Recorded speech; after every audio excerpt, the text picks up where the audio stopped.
ستاسو زړه به شوخ کړي او به سوچ کوئ آیا رښتیا کې داسې کیدی شي یوه بیوې مور او 3 ښکلې لوڼې ټول نه یې واده کړي. ناڅاپه دا ټول د هیلو په روښانه نړۍ کې زړول شوي، نه په بازار تلل نه له چا سره راشه درشي. نو پوښتنه دا ده، دا ټول څه وو؟ دا څوک وو؟ یا د هګۍ پلار وو یا لورې پلار، چاچا، مامو، کوم کورنۍ غړي؟ څوک چې پرې باور وه او هیڅ څوک نه فکر کاوه چې هیله پیدا کړي. دا پیښه ټول کلی وډار کړ، دیوالونه یې لرزیدل.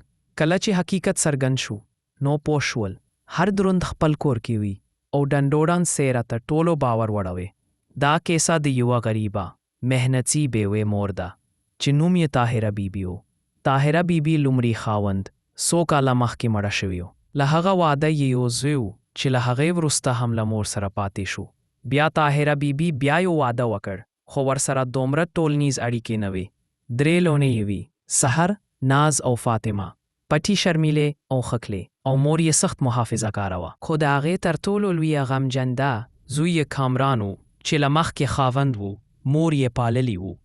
اوس یې عمر زیات شوی و خو په زهراغې و او هغه څه مو چې اورېدلی دی ستاسو روح په پرې کانګې وي. د پیښې پیل یو ورځه د طاهره بیبي ستره لور سحر ډېر کمزوره شوه. زر یې خراب شو، خواخولی یې تواو، سر یې ورتې راویدو.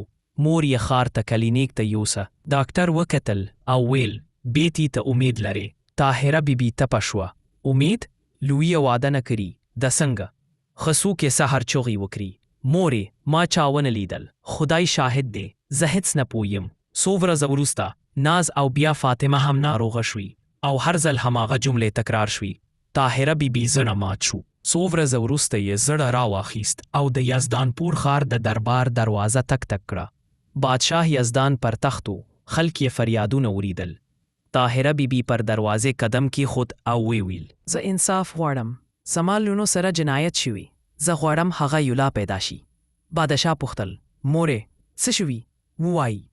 طاهره په ژړا شپېله کیسه بیان کړه. صحن، ناز، فاطمه 3 واړه بېهوشه شوي وي. کوم بهرني نشه نه وه، کوم چاپېدل نه وه، صرف یو لفظ امید لري. بادشاه خفه شو، فیصله یې وکړه. دا یوازې د یوې مور مسله نه وه بلکې د ټول دربار خبره شوه. ویل که دا هیولا زما په منځ کې وي نو زه به پرې شفقت ونه کړم. د مجرم نیول د وزیر مخصوص په مشورې د شپې په تورتل کې کتا او یو جان واچول شو. طاهره، لونې، وزیر او شپږ روسایي کور کې ستنې وي. شپه شوه، سپوږمۍ روښانه وه. څوک د چت نه وروغښتل. په صحنې کې شو کتا ډېر زور ورسره غشغش شول. پټ سپاهي منډه وویله. نقاب لرونکي تن حیران شو او منډه یې واخیسته. خو څومره چې تېښته وکړه ونیول. نقاب یې لرې کړ او هغه کامران وه، هماغه سوتیله زوی چې ورسره یې تل د ورور په څېر چلند کړ. خو دننه یې څومره شرارتونه پټول. عدالت او سزا په ورځ ډېره دربار جوړه شوه.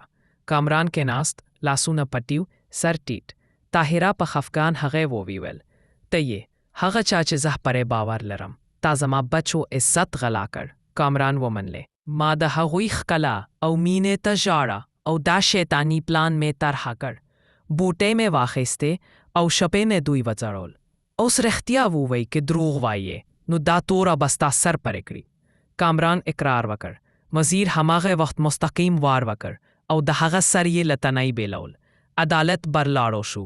د نوي پیل هیله بادشاه طاهره ته وویل که ته لومړی راغلی وای نو شاید دومره تاوان شوي نه وای.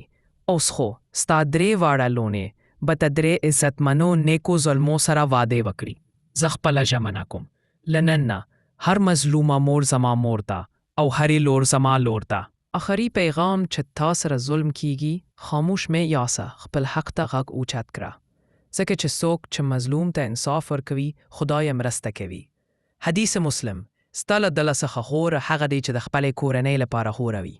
حدیث ترمذي زه ستاسو ټولو لپاره د کورنۍ په غوره کول کې غوره یم. که دا کیسه مو خوښه شو نو مهرباني وکړئ.